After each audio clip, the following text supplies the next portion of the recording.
Welcome, everyone.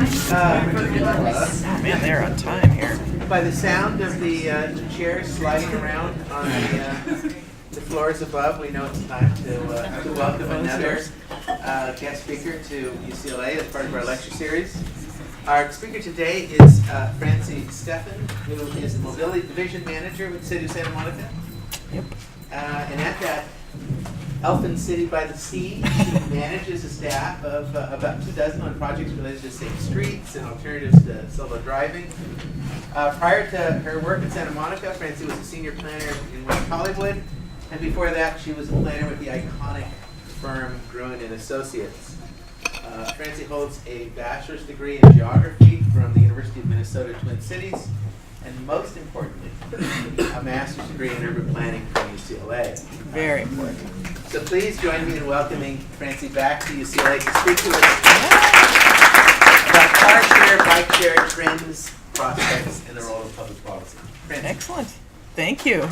I'm really excited to be here with you guys, and actually really excited to get into conversation about this topic. I really liked the framing of this as a policy issue because I think it is, and it totally isn't right now.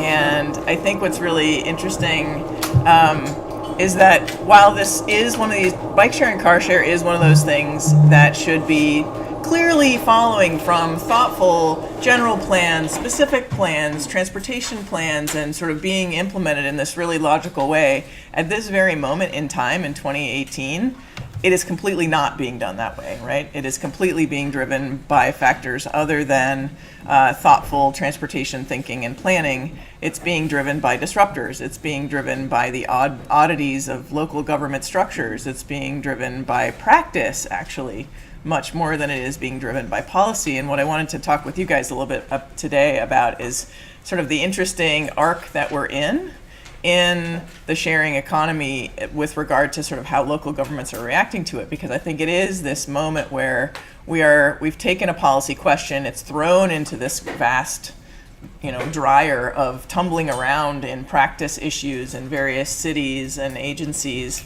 and it's causing different questions to be raised in our sector that are different than questions that have come before, and are ultimately going to get us to policy discussions, but are taking these interesting sort of courses along the way, these interesting pathways along the way. So that's sort of what I want to talk about today, and then I definitely want to hear your questions and what's interesting you about these topics, because I think there's 100 different ways to come at it.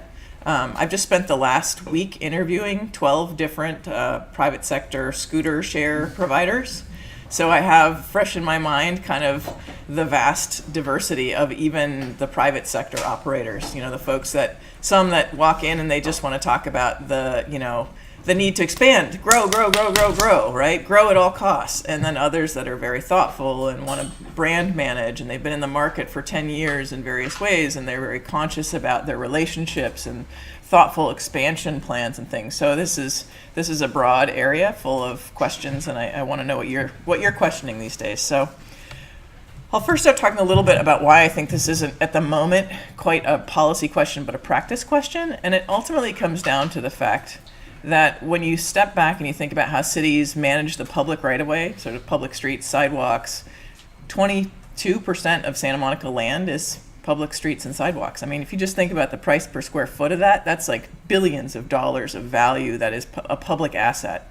And while we don't monetize it, I think it's important for us to recognize as cities that it has real financial value, and it is really public. It is not a private piece of land. But I think that, in this moment, it's important to step back and look at how we've kind of developed the systems of managing the public right-of-way. These are systems that are really, really slow. They're really staid. They haven't been shaken up very much, right? So you have a city like City of LA. What do they have? Bureau of Street Services, Bureau of Engineering, Department of Transportation, you name it. They've got multiple agencies all overlapping in this 70, 100-foot wide space, all trying to run different channels, run different services, operate different fundamental pieces of infrastructure. And because it doesn't get disrupted very often, they've developed these very bureaucratic and very sort of deep channels of ways that they deal with problems. So imagine that you throw bird scooters into that, right? You just go, ha-ha, we're going to just throw a private operator in the middle of this. What are you going to do now? And it really, I mean, it quite fundamentally does cause pretty big disruption. I mean, disruption is really quite the right word. It just sort of ignites this explosion in a very staid, not necessarily high functioning environment where people have expectations of exactly how things are done, exactly how things are maintained. They've got annual budgets, 2, 4, 5-year budgets where they go, okay, I'm going to replace that water main in 2 years, but until then, I don't want to talk about that segment of street. And before you know it, you've got someone coming into the field who's saying, well, I want to do this totally differently. I want to shake this up. And so what I've observed happening is this really interesting sort of splintering of how different cities are reacting to it. And it has a lot to do with the different structures and the politics and the local conditions. It isn't a one-size-fits-all response either. You see someone like cities like Seattle, they have been very proactive in getting into the sort of sharing economy, bike share, scooter share, mostly bike share at this point, but they're moving into scooter share. And they have taken a very sort of, what I think, as planners, we would think very logical kind of, they stopped and they said, let's think about this. Let's think about what we want to accomplish. What are our policy goals? What are our outcomes that we want? What's a need that we want to serve? What's a way that we can do it logically? And they have come up with this really kind of thoughtful thing. They said, okay, then we'll accept a certain number of these devices on our roads. We'll take this in a more orderly way. Then you look at a city like Dallas and they went, cool, throw the doors open. Come on, come one, come all. And before they knew it, they had 10,000, 20,000 bikes on the road, piled up on street corners and frustrating, even bike advocates and saying, well, what's this for sustainability when you actually are taking an asset of real materials and just throwing them in piles on the side of the street? What good is that doing anyone? And then you have other cities like San Francisco that put together sort of orderly but incredibly rigid requirements, right? So they said, okay, cool, we'll engage with this. We're not going to just throw the doors open, but we're gonna come up with, it's 5 pages of rules. I think it's 8-point font, a single space. Nobody could qualify for it. It was more or less like saying, sure, come in, but if you do, we will kill you, right? So all these cities have kind of taken these different tacks, and I think it's interesting to think about why. And I think it's interesting to think about how this is causing this philosophical question. So cities are reacting in these different ways because they're suddenly stuck with a problem that they don't necessarily know how to solve, and they don't necessarily even know who should solve it, right? It's like, it's not anybody's business to regulate a private operator doing business in the street necessarily. I'm the mobility division manager in Santa Monica. I don't know that it's not even necessarily my 100% purview, right? It's not Public Works' 100% purview. Public Police Department, it's not theirs either. So I think what I've seen is that different cities, depending on the context, strong mayor governments have sometimes the mayor has taken a particular interest and just decreed certain things to happen. Sometimes you have more of a sort of council, or you have a strong city manager kind of form of government. City manager says, okay, let's stop and let's actually sort of pull together and regroup and have a sort of staff discussion, and let's come up with some orderly way of dealing with it. And I think that you've seen kind of all of these different things come to play in this environment. Speaking specifically for Santa Monica, so we are more in the, as small as a city we are, you would think that we could just, hey, let's get together the 25 people in City Hall who are influenced by this or who are affected by this. Let's all get together and figure it out. It was hard even for a small city like ours. It was, it's very hard for us to kind of drop everything and say, okay, we're going to sort of engage and figure out how to work with these providers. So it really is, an issue of policy that becomes an issue of kind of outcomes of local characteristics, local politics, local movers and shakers, local decision makers, local capacity, and that's very much where we are, I think, today in many ways.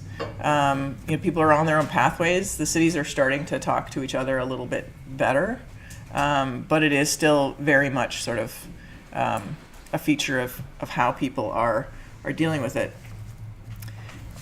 One of the things that I've found interesting in the last week in talking to these different operators, because we asked them all, like, why here, and why do you want to be in Santa Monica so badly?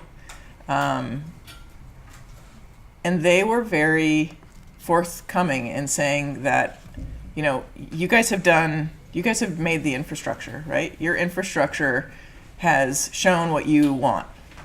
Your infrastructure has shown that you want to create a different set of users in the street. And in this sense, it is very policy driven, right?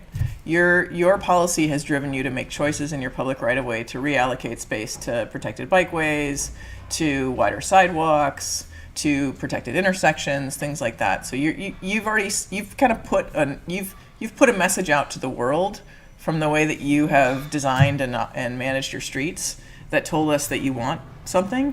And then they said, and then you guys went out and you stimulated partnerships with Breeze Bike Share. A lot of people call Hulu Bike Share. But you went out and you got Breeze to come in, and you invited partners in. And now they said that basically those two things told us that you believe you have a market. You have sort of you've set the groundwork of the market.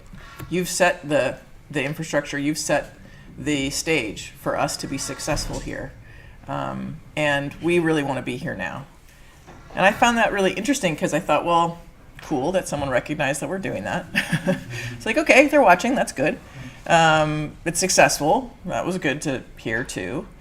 But I think it also from the thought process of thinking, well, as a public employee, you're a shepherd of kind of public asset.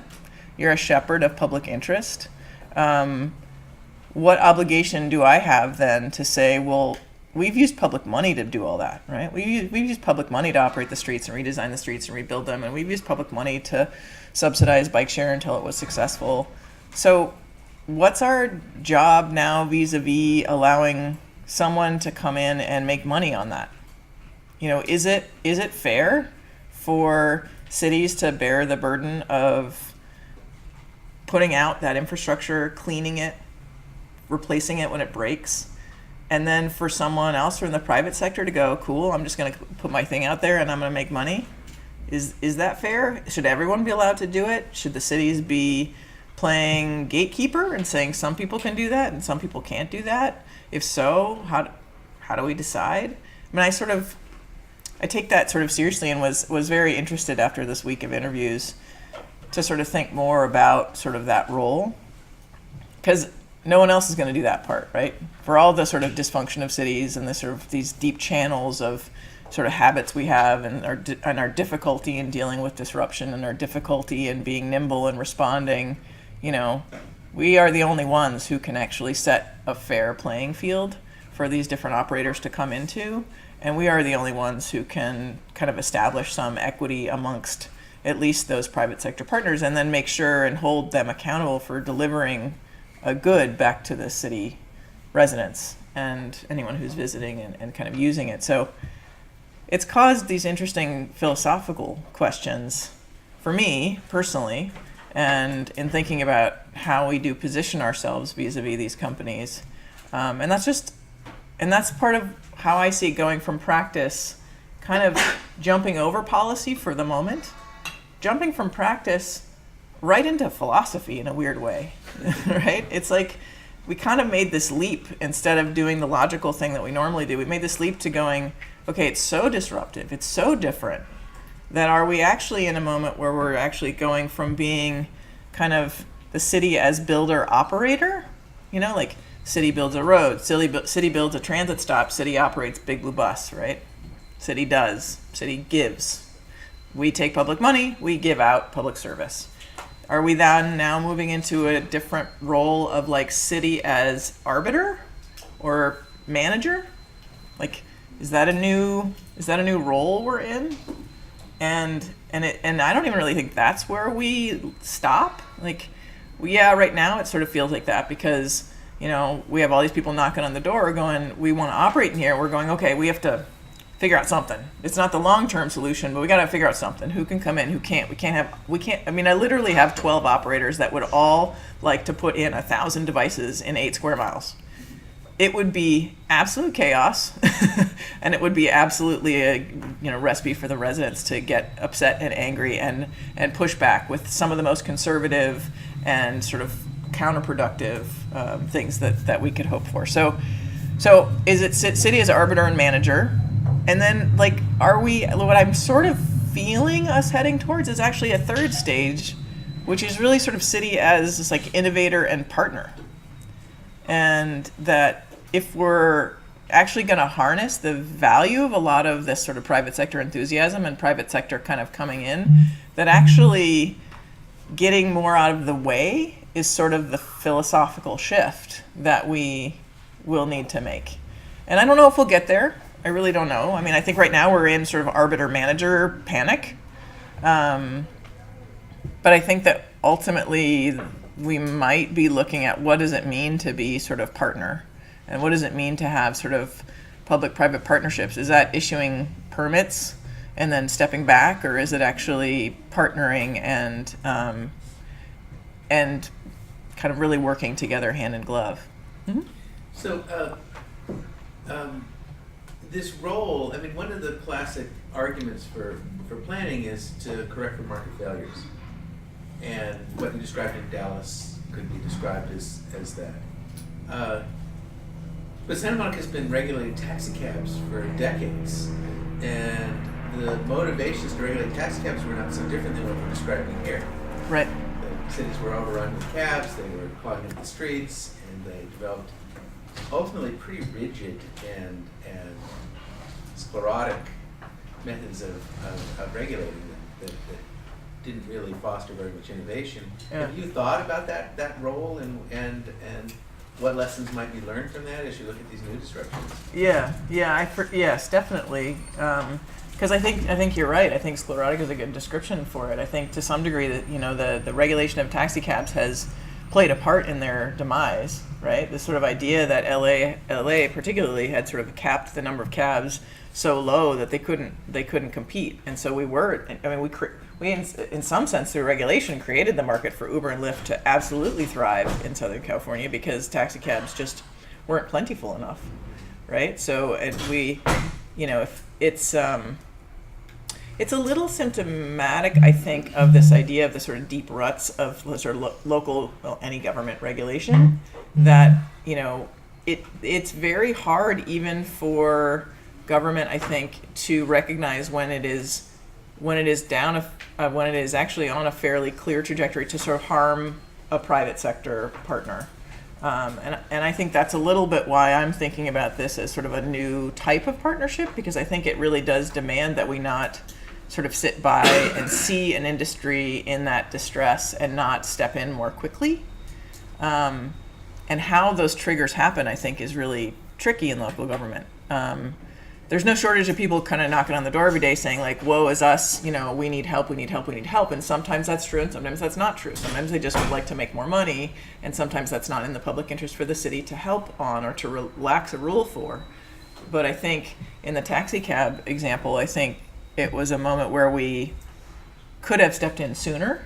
And then the state just did it for us, right? The state just said, okay, starting January 1st, 2019, you can't strangle this industry. You can't tell them they have to get permits in every city they're working and, kind of make it so that they're not on a level playing field. In that sense, I guess it was a sort of state government kind of correcting for market forces that were different. But what's interesting, I think, is that I think in this realm, we fundamentally don't have this sort of thoughtful structure at any of the levels of government. We don't have it at the state, we don't have it at the local, and we definitely don't have it at the sub-region. And I actually think, I've always been a fan of sub-regional government as a thinking process, and I think in theory it's always been really good. It's always been very hard from land use perspective, but I'm not sure for transportation that we can do anything but at the sub-regional or regional level. Which is partly why we push so hard to do this sub-regional integration of Breeze Bike Share, because the more that we even, anyway, I'll stay on the that there's not, so an example of why I don't think that there's sort of the entire structure of kind of the state to federal to state to local, and why that's really important right now, and maybe you guys have been talking about this, is just, you look at the definition of a scooter in the state code, right? So the state defines the vehicle and the sort of vehicle code sort of operating requirements. Right now, there's stuff on the street that doesn't even fit in any definition, right? It doesn't even fit in a category. Do you need a helmet or not? Well, what is it? Who even knows what it is, So we have this sort of still very antiquated vehicle-oriented state vehicle code, and then cities trying to hang their local enforcement off something that doesn't quite work, and then a lot of the private operators saying, well, heck, I don't want to deal with any of you guys. I'm going straight to the state to just write my own rules, which is what Bird is doing right now, right? They've gone to the state with their own law that says, okay, we can ride on the sidewalks unless the city tells otherwise, puts it on the burden on the cities to say no, and get rid of the helmet law, which actually I think is fair, because that puts them more in parity. Again, I think that would actually be a correction of state vehicle code kind of misalignment. But, if the state code isn't working, it's very hard for the local codes to sort of hang off it in an effective way. And then you have sort of cities trying to adapt and do different things. And then you have, obviously, we're not here to talk about autonomous vehicles, but certainly the biggest danger is that the autonomous vehicle industry just goes right to the federal government, that all the standards for vehicle operations are coming out of the federal government. States have little say, and cities have little say, and all of us are kind of dealing on the ground with something decided in a way that's not effective for our local operations. So I do think that there's a lot going on in this industry, particularly now, that's very, very dynamic, and I don't know the capacity actually at the state and federal level to really fix it in a thoughtful way. It's very hard, I think, to sort of say we're going to fix all the definitions for scooters and bikes and align them. I don't know how much we can hope for that, but certainly we hope that advocacy will be thoughtful and not so laser focused on things like just the scooter helmet law and individual advocates kind of getting their own thing resolved at the expense of others.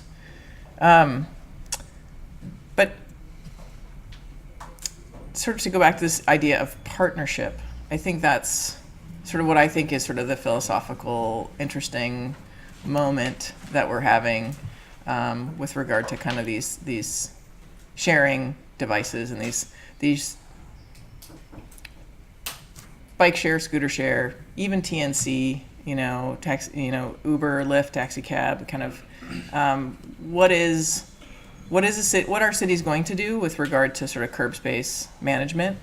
What are cities going to do with regard to establishing internal systems for data management, for getting data, for processing data? It's one thing to ask for it. It's another thing to know what to do when you get it, right? And to use it effectively. And I think it's sort of causing these, and then what about enforcement?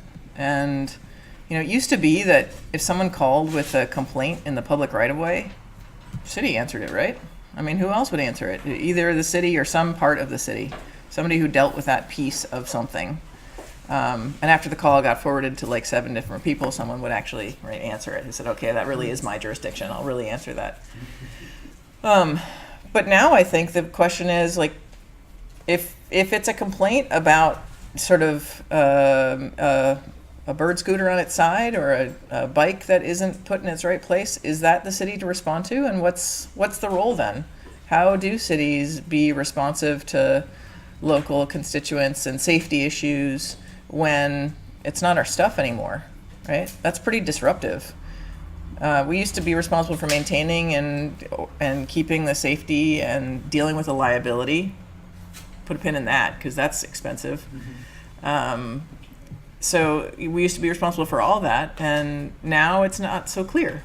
And it's not even so clear on the enforcement side, because I think a lot of the operators and a lot of the folks kind of advocating for new mobility would like to say, well, if you have a problem with someone not wearing a helmet, or if you have a problem with someone riding in the wrong place, well, just give them a ticket. you can give tickets, just you guys do that. And I think there's a question there about like, when a private sector person is introducing a new device, what is their responsibility for educating their user, for making sure that people, don't ride them without the proper licenses, that, it's not just, how do we get to a point where it's not just making sure their credit card is valid, right? They're going to make sure the credit card goes through, but they need to make sure that their driver's license checks out too.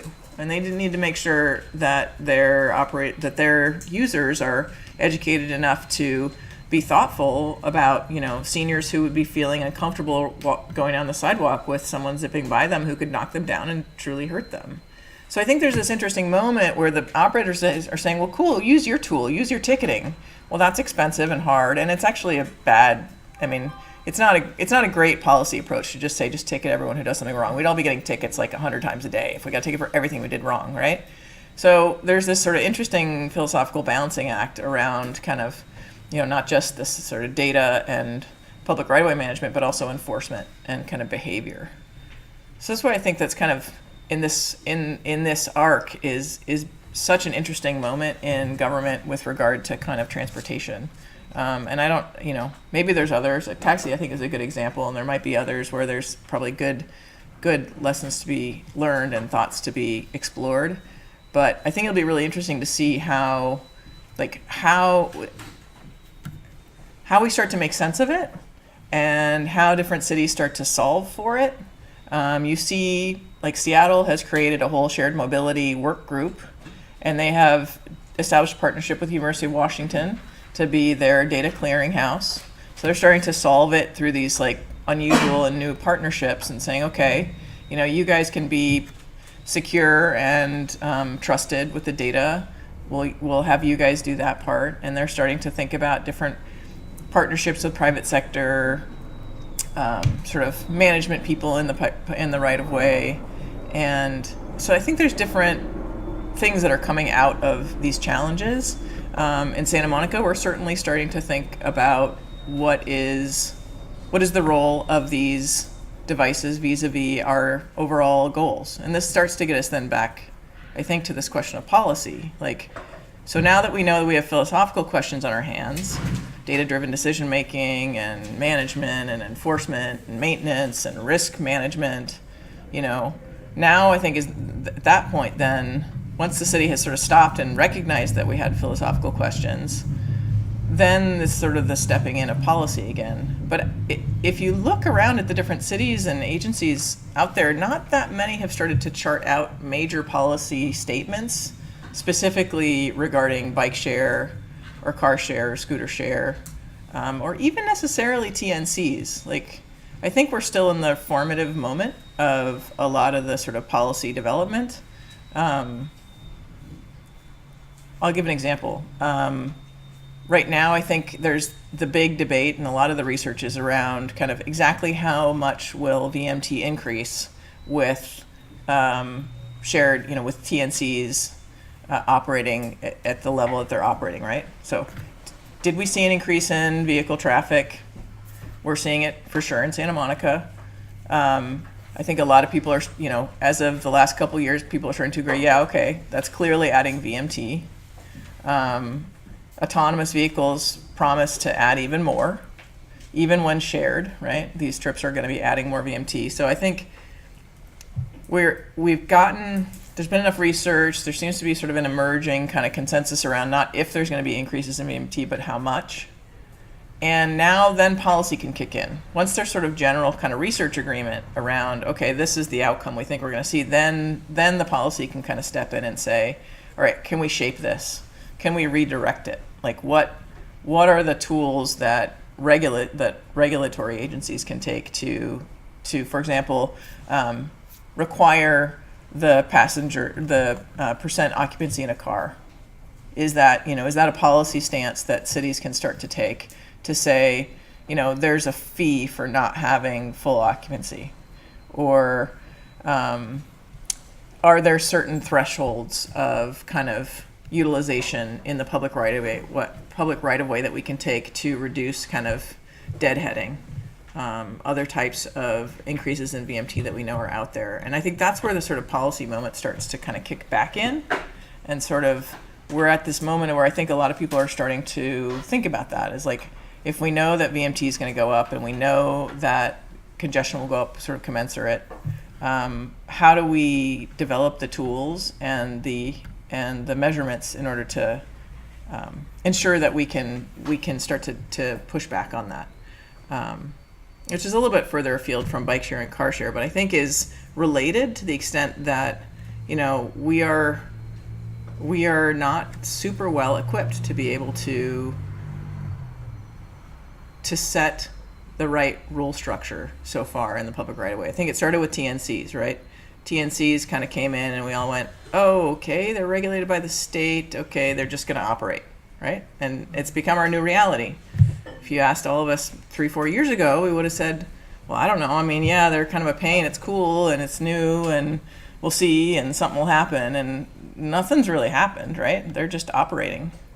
And I think this second waves, this sort of new interest in the sort of hundreds of millions of dollars going into the sort of investment in these other shared transportation providers, has added on to the need to sort of actually go back to that feeling a couple years ago where something should happen, right? Something should sort of step in and something should help us do a better job of managing this sort of public land, this public space. Whether it is these occupancy tools, whether it's the reframing of our streets, right? Like, one of the most incredible opportunities I think that we see with the increase in bike share and biking and all the other modes. I mean, even sort of a neighborhood electric vehicle kind of thing, or a shared, electric shuttle, is that we have this incredible constituency that could be built. We have this incredible constituency that could be built to sort of rebalance our streets from where we are today with, decades and decades of overinvestment in vehicle infrastructure. And we actually have on our hands this opportunity to harness these new constituents, whether it's, grandma who just figured out that she can actually make it to her appointment, across town using Lyft line, or whether it's, someone who just realized that, oh, wait, I actually am comfortable on a scooter. I just really don't really want to be in the street. But if I had a lane that was protected, I'd for sure want to do that. Like, I think you have these people that come that weren't your typical advocates, that weren't your Strava, Strava using kind of ironclad, fearless rider.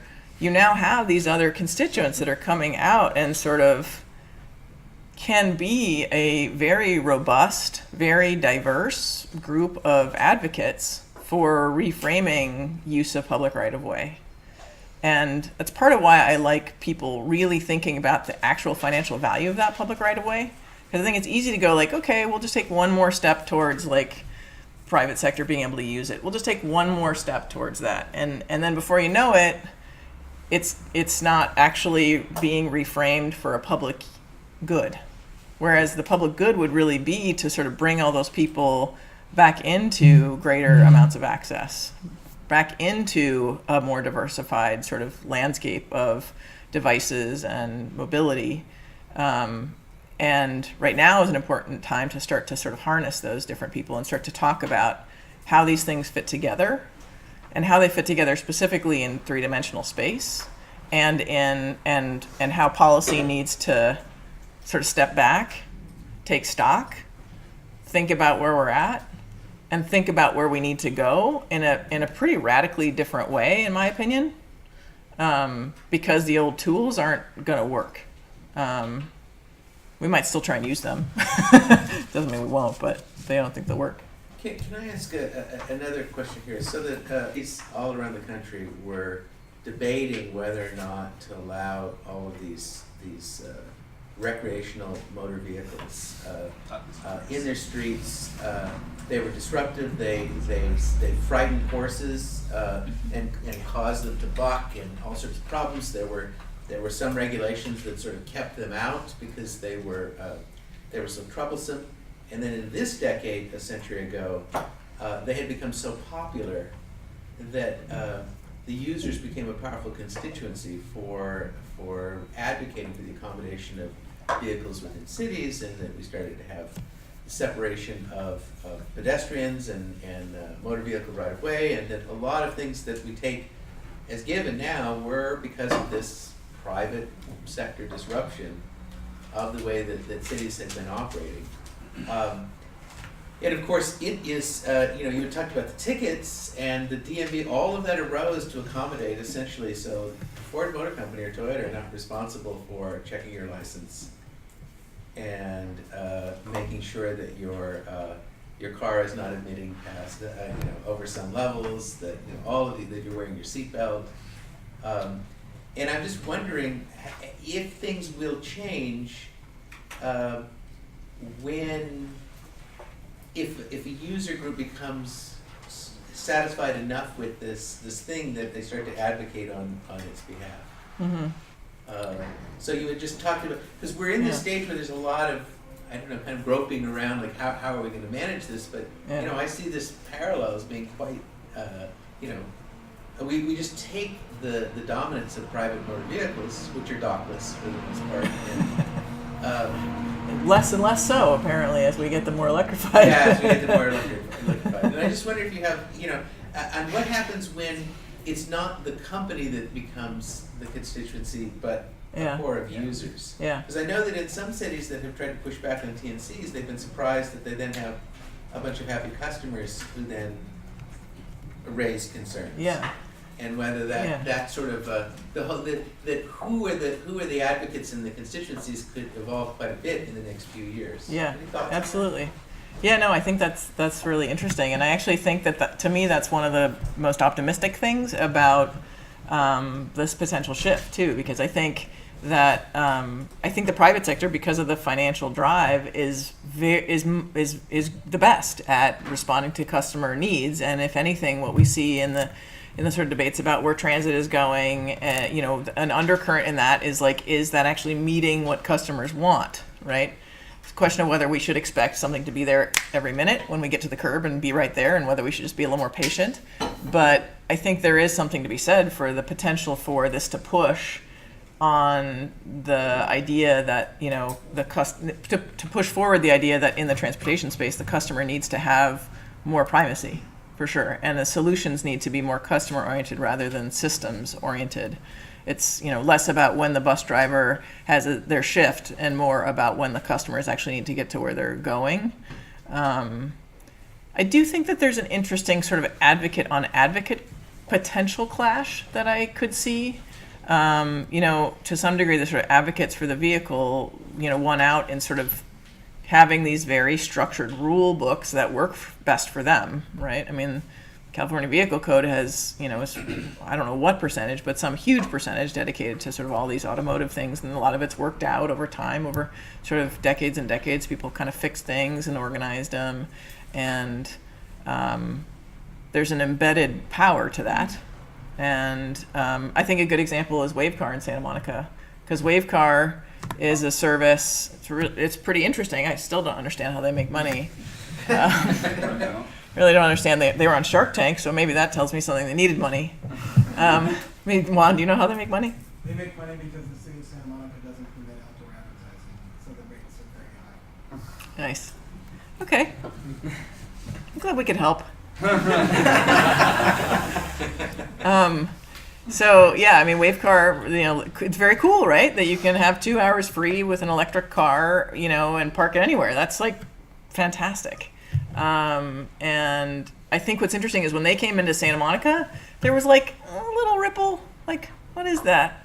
Why are they here? Do we need to do something about that? Nah, it's cool. Let them go. They can operate. Scooters? All hell broke loose, right? And to me, if you step back and look at that to me is embedded car culture, right? That we just saw this thing and we went, all right, that's sort of we let those big clunky things just sit there. That's cool. We're totally used to that. But the thing that's a 15th of the size, that's uncomfortable. That shouldn't be there.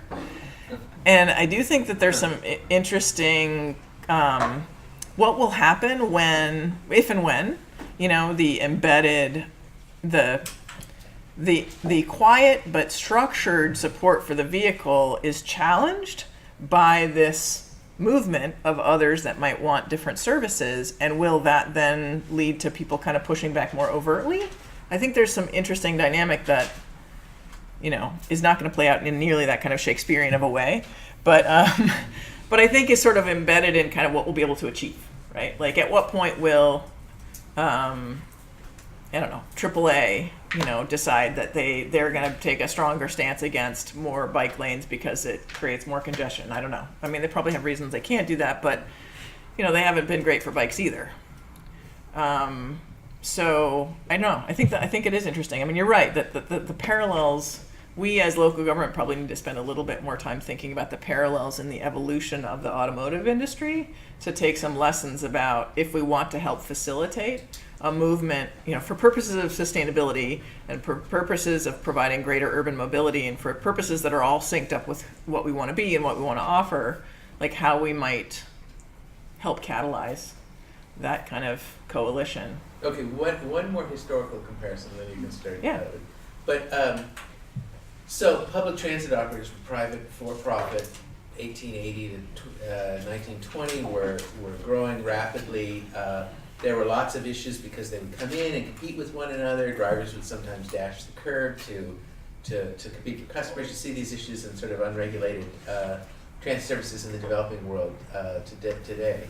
And lots of rules evolved by cities to how to control it. And one of the most important was really fighting to get franchise control. So the cities would say, okay, only you can operate on Santa Monica Boulevard. Nobody else can. Or within our city, only you can operate because we want to try and manage this. Right. And then what quickly happened was that the private company and the city engaged in sort of regulatory capture, that they got very interested in making sure that none of those competitors get in and disrupt things. So that whoever won with the city developed this cozy relationship, and they were often, historically, I think there'd be less issues today with graft and corruption and things like that.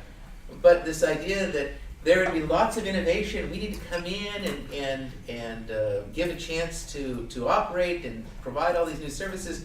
And once they got that agreement, their whole attitude toward entrepreneurial spirit would change, and they would be into, we got to keep these competitors out because we want to provide this orderly service. So I wonder, as you think about like who you're going to pick and how you're going to allow, whether you can start to develop rules that then discourage innovation and close the door as you move along, and whether whoever wins might join you in trying to make sure that that everything is policed heavily to keep all those competitors out, so Absolutely. that they can have monopoly control of whatever they do. Yeah, I mean, I get every day, someone asks me, well, what about Breeze Bike Share?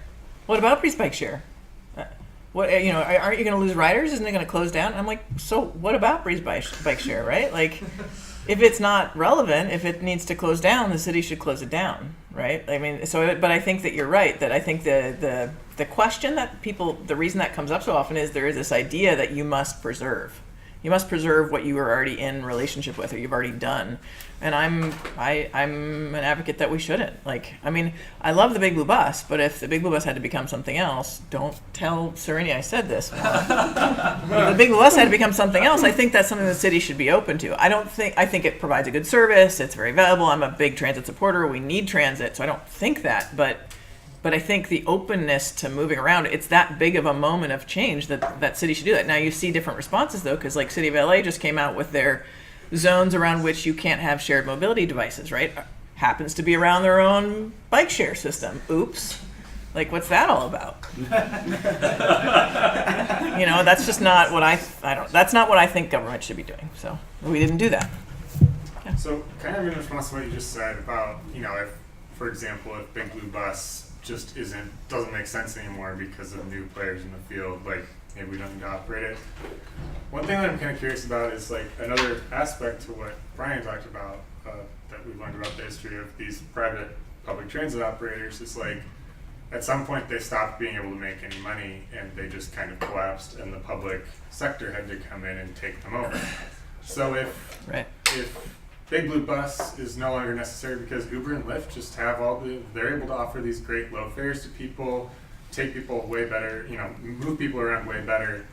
but Uber and Lyft aren't making money right now. And so like in 10 years, if Uber and Lyft Yeah. still haven't made money and Right. suddenly collapse, then does the city of Santa Monica have to play a role of like, oh, I guess we have to buy Uber, or like, not Uber, but Right. I guess we have to like take over that service Yeah. now because our bus system's gone and Yeah. these people just collapsed. Yep. So Yep. No, I think that's a super good point. Like, there is this, like, some of the companies clearly are racing for expansion to just see who can flood out all their competitors. yeah. And then we'll see what happens to the prices, which then will affect the utilization, which then will affect their ability to continue. And I mean, one of the things I've sort of tried to sort of impress upon our council is just that, like, resiliency needs to be a thought process that's driving our decision making right now. Like, resiliency of service just sort of broadly, but then also resiliency particularly for people that are dependent on it, right?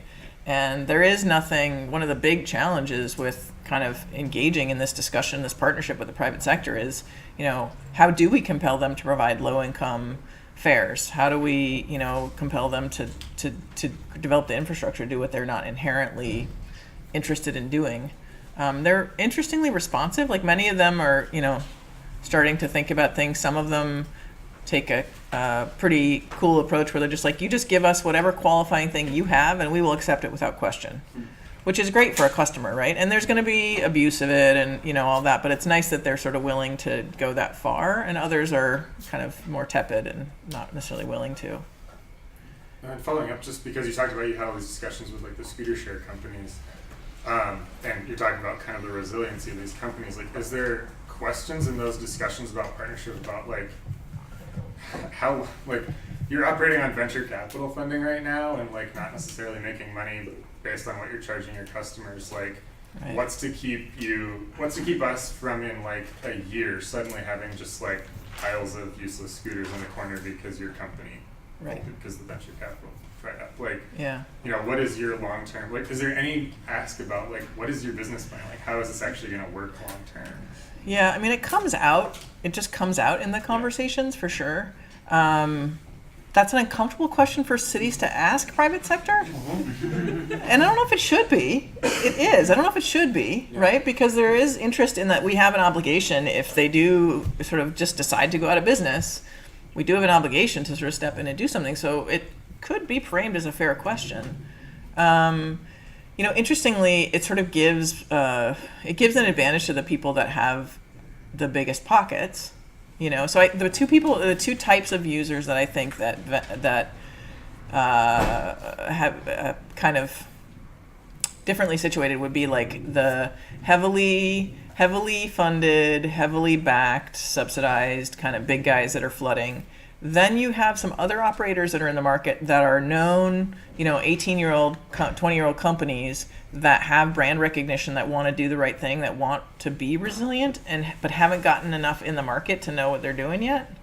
And then you have the real speculative, kind of like, I'm developing a new device and I'm going to go out and get my money once I sort of have enough of them to deploy.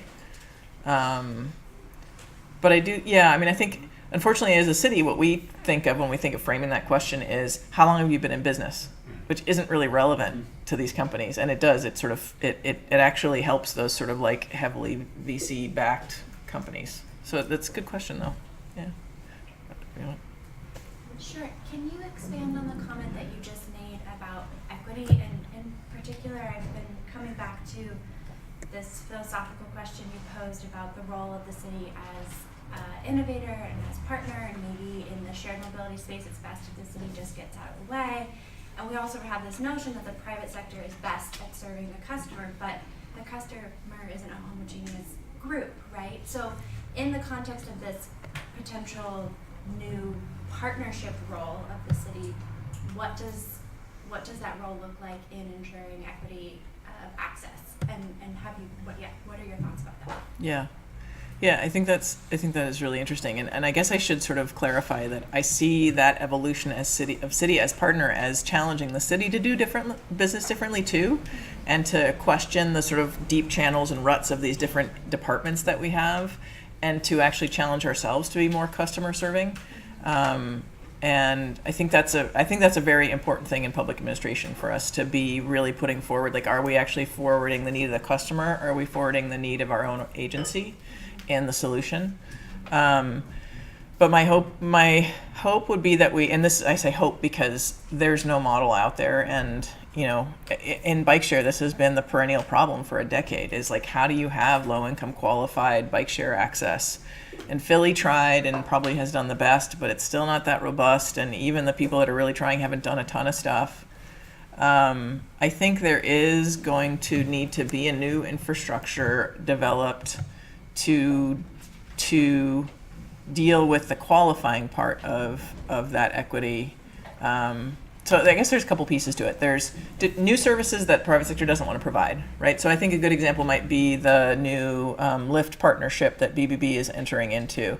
So we had dial-a-ride service operated by MV Transit, and when we looked at how much we were paying per ride, it was $19 a ride. It's really crazy. And we weren't really doing a great job serving people because we only had a certain number of vans. Everyone wanted to travel between 8 a.m. and 2 p.m. They got booked up 7 days in advance, so you couldn't do any sort of spontaneous trip making, and it was expensive. So I think the Big Blue Bus rightly sort of stepped back and went, well, we have a scale problem. We need a lot more vehicles from 8 a.m. to 2 p.m., and then we don't need to hang on to them the rest of the time. And so they went, okay, most of our customers are able-bodied. They don't need special assistance. They just need a car. So they're working on a partnership with Lyft right now for Lyft to provide a subsidized service so that's very scalable. It can serve a lot more needs. They think they can actually double the number of trips they're actually serving, so they're going to increase access for so many seniors, but they can't guarantee the disabled access, right? So their solution to that, and this speaks, I think, to this need for these other types of infrastructures, is to hold on to a few of those old vehicles that were ADA accessible, and actually then to have kind of side service where then those are channeled to a different place and served with those vehicles instead. But now that so much of the remaining demand is dealt with, they will actually also have improved service and improved access. So I think the equity question is multifaceted, but it is going to demand public agencies to step in and figure out how they can provide some of the services, but then also set up the framework for the private sector to try and do it too. I don't see why in the case of bike share, scooter share, we can't expect the private sector to have some sort of income qualifying system, right? They have customer service centers. That's what they do. Why can't they develop some sort of like utility bill requirement or something instead of the city doing it? And why can't we have them take that on? So I think there's lots of different pieces of that, but I think that it will require us to develop different solutions. There are some other questions, yeah. So I think when I look at scooters, I see two sort of different problems. One is the idea of a private company using the public right-of-way as part of their business, and I think that that's basically the same problem for Bird as it is for Jump or for Zipcar or even for like a sidewalk vendor. Then I think the other issue is sort of mode specific, which is you talk about like people ride these on the sidewalk, people get upset. And I think the rise of the dockless scooter has sort of really started to push the boundaries of what a complete street is and thinking about sort of how do we accommodate all modes, and I'm wondering how Santa Monica and how you've started to think about that side of the equation. So not sort of public-private part, but just the accommodating new modes. Yeah, I think sort of in the nearer term, what we're looking at is a sort of stronger constituency and a more diverse constituency for protected infrastructure. If you ask people, they will say that would help, that is the thing that will help them get out of their cars, but they're not going to come to a council meeting and say it when you need them to. So, but the people that don't want you to do that will come. And I think so in the near term, I think it's sort of delivery on sort of some protected infrastructure that's a known quantity, it's familiar, we just haven't built much of it. And in the longer term, I think it's actually sort of different classifications of lanes. Like, I think in the long run, the only way, I'm probably most worried from the public sector side of the congestion that will be caused by AV. Like, I am very concerned about what that means for the west side and getting around in this area. I don't think we can solve it any other way other than like lane designations or occupancy requirements. And so to speak to sort of new idea of a complete street, I think that, this idea of sort of different, like at-grade HOV lanes, and how we would regulate that is one piece. I think pricing is definitely on the table and it has to be part of the solution. I don't know if it's cordon pricing, I don't know if it's occupancy pricing. I don't know how you collect that information and actually implement it. I think that's the biggest nut to crack.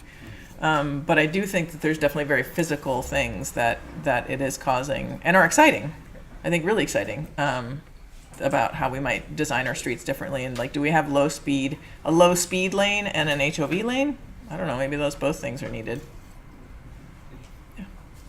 So building on a couple of Brian's points from earlier. So let's look at Uber and Bird. One, Uber was like massively underregulated compared to its incumbent, like the taxi industry, whereas Bird, I would say, is massively, especially in San Francisco, overregulated compared to its incumbent, like the private automobile. Mm-hmm. Whereas all four of those industries are private industries trying to make money, right? Like Right. GM and FedEx couldn't make a profit if half of the right-of-way in every city weren't devoted to the movement and storage of cars. So like, Right. as a public servant, how do you, as a policymaker, how do you recognize and then communicate those asymmetries where they exist, and try to rebalance the playing field in a way that provides like mobility for human beings? Yeah. I mean, I wish it weren't. I wish it were further advanced, but honestly, it's a matter of stopping my colleagues and being like, we all get that wave car thing was weird, right? Like, this is not working. Like, these aren't. So I think we're still at that point where it's like, you have to start the conversation with everyone first and have help people realize their own biases. And even in a pretty progressive city like Santa Monica, I think that's sort of the first starting point. And have someone who's willing, have a group of people that are willing to bring it up. I'm fortunate that I work with a couple people that are never cease to go, hey, we're making some assumptions here that aren't cool, and so it's help, and that you kind of need those people. And then I think if you can build that momentum towards getting people to think about differently, and then just coming out with new solutions, right? I mean, you can do the person to person, then you can just say like, hey, here's something that's equal, and explain why, and see if you can get people on board. And what was the second half of the question? Oh, just like, yeah, how do you rebalance that playing field to make sure that like the priority is moving people? I think that's where policy does come in. I think what's a little unclear to me is like in Santa Monica we have pretty good policy about people first, like roadway person capacity. It's written in a couple adopted documents. Like we should be looking at person capacity of the roads instead of throughput or LOS. It's like, how do you get that to happen? Like that's where it becomes this sort of challenge of, you can write it down, you can get people intellectually on board, and then becomes this sort of challenge of kind of demonstrating it. Maybe, I'm starting to think that it shines a light on the value of small demonstration projects. It's showing someone it can be done is more important than sort of telling them once you actually have the policy background already there and the foundation kind of set. Because I think you run into a lot of barriers of people just not being able to imagine it different, right? Like as planners, we can look at a street and we can see it in a different way. Like it's like, we're doing our own renderings in our head, and I forget often that a lot of people, they can't do that. That's not how they see the world. That's not at all how they see the world, and so it's sort of our incumbent upon us to help them see that or build it so that they can. We did a project called the Pop-Up Mango a few years ago where we did something like that, where we just took like these big sort of tubes of hay and put them around where a traffic circle would be and like forklifted in like a big potted tree, and people went, oh, that's really cool. We're like, yeah, we'd like to build that. And they're like, okay. Right? So it's like helpful to kind of sometimes just do it, just put it in. There's someone who, yeah. Thank you once again for speaking to us. I found this talk very provocative in many ways. And I was particularly intrigued and really provoked by your description of the right-of-way and curb space as a valuable asset that cities have kind of just been sitting on all this time and really managing in a very slow, arcane fashion. And my capstone project has actually been examining curb use by ride-sourcing vehicles, by TNCs. And some really interesting findings I've made as to on certain corridors, ride-sourcing vehicles are transporting a lot more passengers than cars using a fraction of curb capacity. And one of the obstacles I've encountered in this research has been just the availability of data on the curb. And I'm wondering how cities can transition to more of an active management of curb space and sort of demand response management of curb space without these data mechanisms in place. Yeah, I mean, I think one short-term solution, the beauty of cameras now, right? So it used to be you had to hand count everything. Yeah. Now you can sort of strap a camera for 24 hours on something and actually have someone then, kind of collect the data after the fact from the video. I think that there's a lot to be done with just sort of picking some indicator curb space areas, like what are some zones that have similar or different characteristics that you want to study, and picking a curb and then collecting the data for an indicator block, and then just making it, making those changes consistent with how you want the operations to change as a pilot, and then promising to come back every 6, 12, or 18 months, kind of do that a couple of times until you kind of get it dialed in right. And that promise to do it regularly enables people to be a little more relaxed about allowing that change to happen. So I think you don't have to, it would be impossible for a city to collect the data of all of their curbside, right? At least to have it on a sort of super consistent basis. But I think you can, there are different characteristics you could define and then pick indicator ones and pursue different changes with the commitment to continue to look at it. I think that's very doable. We're not doing a ton of it yet, but I can tell you that we joined Transportation for America's sort of smart city working group, and so we have 50 cities from throughout the United States, and we all had to pitch a project we were going to do this year. And I think 60% of us pitched curb space management, us included. So everyone's thinking about it. So I think that congrats on picking a very relevant capstone project. And I think that a lot of cities are going to be trying new things out. Trying to think, so the city of Portland had something interesting that they used to collect data, and I can't remember what it was, but they had something. They had the most robust data, I recall, and most cities were having to proceed with just sort of the lack of data, fill the gap somehow. Yeah. I'm curious if any of the kind of scooter operators you've been in conversation with have seen themselves as a public good, and how they, what was their message to you? How did they see themselves as serving the public? That's a really good question. Genuinely? That's fine. A handful. There's some interesting. It's the exception, not the norm. I think it's a nice side effect. I would say that most of them recognize what they're doing is not sort of exploitative in that way, right? The baseline. It's a first do no harm. That's important. I'm trying to think. The message. It is a very effective. It's hard to say because when they come to a city, they're gonna pick their messages based on what they think we want to hear. And it would be silly for them not to do so. And I think many, whether it's their staff or their sort of I guess there's a difference between their staff and their sort of leadership culture or their culture as an organization. I would say from a staff perspective, many of them at the staff level were excited, enthusiastic. They were doing that job because they thought it had real promise and it was meaningful to them. From a corporate culture standpoint, I would say it's probably more 20% of them, and it's really those sort of longer standing ones.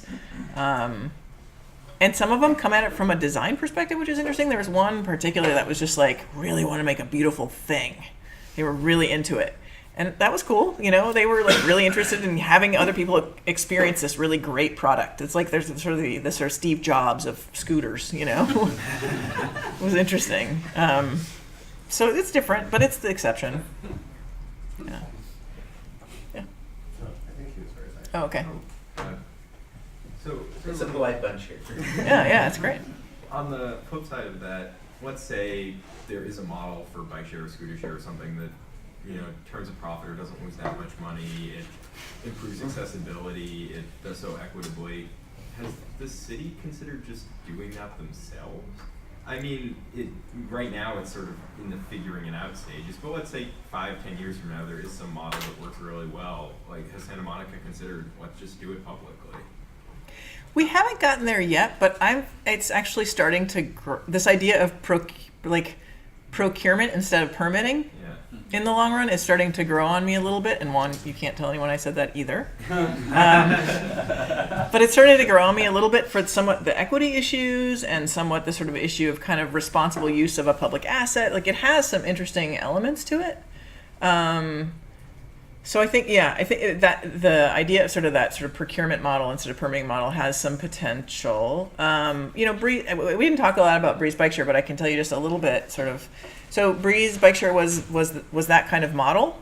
So we decided for our culture locally, the best thing for us to do was to sort of own and contract out operations. So we got a grant, we got AQMD money to buy the fleet of 500 bikes that we have, and then we actually went out and got a sponsor, Hulu, that pays about $700,000 a year for the use of the baskets and being advertised on the vehicle, and then we pay an operator to run it for us. So they do daily balancing, cleaning, maintenance, customer service, you know, maintain the software, that kind of thing, and we actually operate in the black. So we are profitable with the sponsorship to the tune. I mean, we would not be without the sponsorship, but we wouldn't be that far either. So I think there is something to be said for like the right device, the right pricing could work. But in all fairness, like, we are a visitor destination, so I don't know that our Breeze Bike Share model would work in Hawthorne, right? I don't think they have that kind of they don't have that kind of visitor population. But yeah, I mean, I think to the extent that the city runs it, that could be interesting. I think the thing to think about would be liability and what's the relative kind of risk of a city kind of taking that on, because I see that as one of the interesting conversations going on right now too, is like, do we back away from the liability if you pop a tire and crash? If it's a private sector, and does the city want that kind of liability? So I think that's one counterforce to that. But I think the equity impulse and the local control impulse would lead us towards owning and operating, sort of like we did for Breeze, and has a lot of real positives. Like, we can call them up at any point and be like, the people who own the house next to the station are mad that the berries fell in it. Could you go clean it out? And they go, yep. And 2 hours later, it's cleaned out. You got a happy resident, right? So there's definitely good things to it. And if we could, and I think it might come down to also like, what are the gap funding mechanisms that are not private enterprise? Like, is there somehow some new measure that passes in 2040 that sort of subsidizes local operations of this type of device? That would help. Yeah. So I wonder if, let's say the public option is not feasible, which I would hope that it would be. You know, the next best alternative, I think, that we tend to think of is not, you know, the San Francisco model of the 5 pages of regulation, but some sort of combination of taxes, subsidies. And, you know, we always run into this issue of like a regressive tax. You know, the gas tax is criticized that way in Measure M. Do you see any sort of way to make a progressive sort of per unit tax or a progressive user fee where, you know, I guess like a low income transit pass is sort of like that, where, you know, you charge higher rates and you charge these extra fees on higher income people to use these services? Is that something you've considered, and if so, what are some of the challenges with doing that? It's been a long time since I thought about regressive taxation. But I think that's, to me, a little bit the promise of a pricing mechanism, especially if we do a sort of low occupancy vehicle charge or a cordon pricing and then reinvest that into subsidizing and or kind of facilitating the public operation of these other devices and other modes of mobility. I hadn't thought about it in terms of the operation of like just thinking about it as the operation of the system, partly because it's very hard to even break even and still be at a rate that provides access. I mean, okay, let's step back. Like, in light of the fact that we subsidize driving so much, right? Like, if we actually let people pay the full cost it takes to drive, then I think we would be in a place where we probably could charge use of device fees that enable us to charge more and people still use them. I just think right now at the moment, because we subsidize, the price is so low to drive, and we're trying to drive people for sustainability purposes and efficiency purposes towards these other devices, that I don't see us being able to do it without sort of chilling the market so much that they don't work. It's kind of a dynamic. Yeah. Is there concern that if that cities in general will either like regulate more heavily or charge more heavily these new services that actually end up making them less popular, and then you end up with like privately owned, like gas powered autonomous vehicles that like only wealthy people afford, and that's like the nightmare scenario? And like, how do you balance that in terms of like, you do want to regulate these services and make sure that they're paying their fair share, but like the automobiles, like private autos are definitely not there, and so, or not charge the full price of driving, and so how do you balance that? And then also, how do you balance that with like wanting to get a political constituency that would encourage charging the full cost of the auto? Yeah.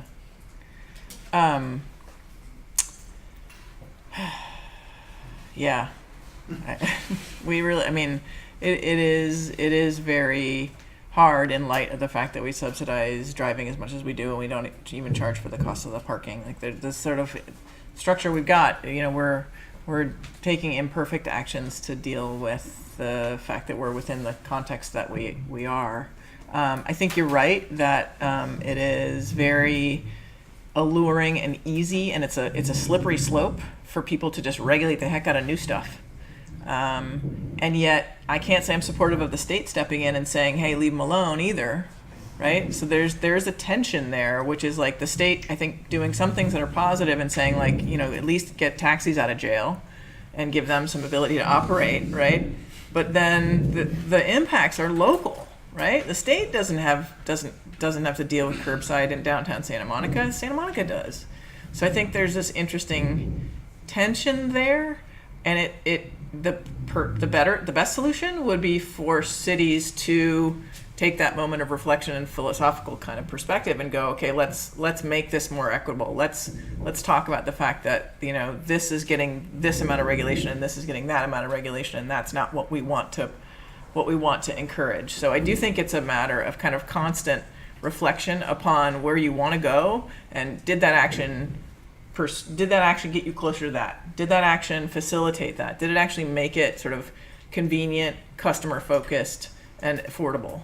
Right? I think that it is sort of important for people to constantly question that, and I can't speak for other cities, but it's not even easy in a progressive city to do. So it's going to be hard for, name whatever not so progressive city. Yeah. So was it an RFP or an unsolicited proposal? How did scooters come about? Yeah. They just came. Unsolicited arrival. Yeah, unsolicited arrival. Yeah. There you go. Yeah, exactly. Yeah. In fact, they came. I met with them in September, October, August of last year, and said, "Well, we'd love to have you, and you don't fit in our rules, and it's not allowed by our code right now. So why don't you propose what you'd like our code to say, and I will agree to facilitate the first meeting with our attorneys, and we can see what we can do and how fast we can get you going." And a couple weeks later, they just showed up. Jesus. Yeah. Question to that. So I'm assuming that there would be sort of like a contract sold or something like that, or so what would be that value? Yeah. Well, it's interesting. So there's a couple different ways one can enable that use to be in the public right of way. You can either create a permit system that kind of is a sort of neutral operator neutral. As long as you meet these criteria, you can come in, you can get a permit, like a building permit, right? You get your electrical lined up and designed right, you can come in and build that thing.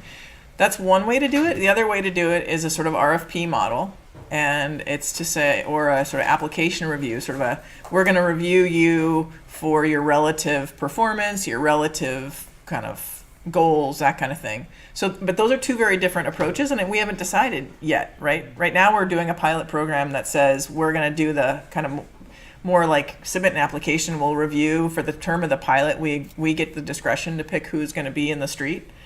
But I don't know if at the end result of that will be us as creating a sort of neutral permit structure, or it will be us creating a procurement structure. I don't know. We don't know yet.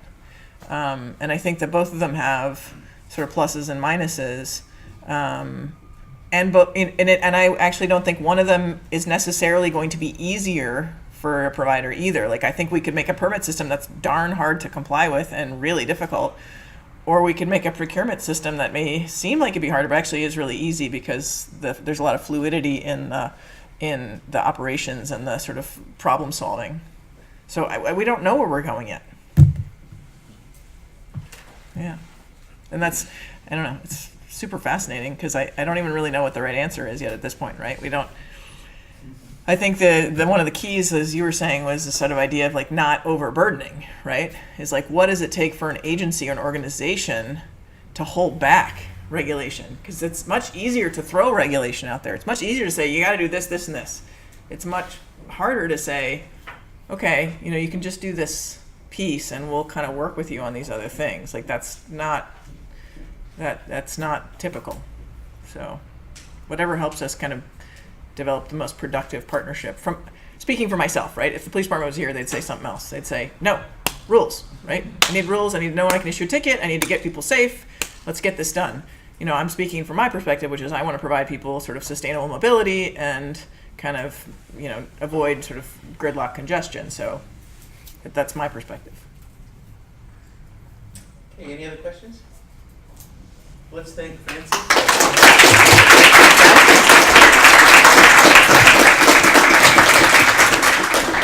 And what is the word for the week? Procurement. Procurement, yes. All right, see you on Tuesday. Thank you. Are you talking about how cities have become overburdened? I was thinking about it for my Tuesday. bird seat.